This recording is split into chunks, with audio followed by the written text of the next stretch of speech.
Kasashe guda 10 da aka fi samun mace-mace a duniya a shekara ta 2024 zuwa shekara ta 2025. Ƙasa ta farko a cikin jadawalinmu yau ita ce ƙasar China. A ƙasar China akalla a kullum mutum 32,000 ne suke mutuwa, inda ƙasa ta biyu ita ce ƙasar India. Ƙasar India a kullum akalla mutum 25,600 ne suke mutuwa a ƙasar India. Ƙasa ta uku ita ce ƙasar Amurka USA.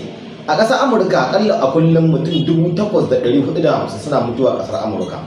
Ta ƙasa ta biyar ƙasa ta hudu ita ce ƙasar Najeriya.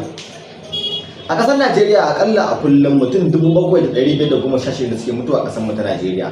A inda ƙasa ta biyar ita ce ƙasar Indonesia, inda ƙasar Indonesia a kullum mutum 6,300 suke mutuwa a kowace rana a ƙasar Indonesia. Ƙasa ta Rasha ita ce ƙasa ta shida. Akalla mutum 5,100 suke mutuwa a ƙasar Rasha. Ƙasar Pakistan, a inda a kullum a ƙasar Pakistan akalla sama da mutum 4,950 ne suke mutuwa a ƙasar Pakistan. Ƙasa ta takwas ita ce ƙasar Japan, a inda a kowace rana a ƙasar Japan ana samun rasa rayuka mutum 4,250. Sai ƙasa ta tara ita ce ƙasar Brazil, akalla a kowace rana mutum 4,200 ne suke mutuwa a ƙasar Brazil.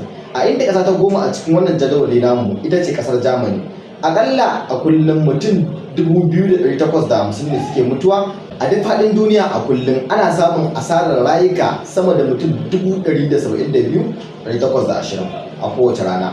Adadin shi ne kama a shekara ana rasa rayuka sama da mutum miliyan 63 a duk duniya baki daya.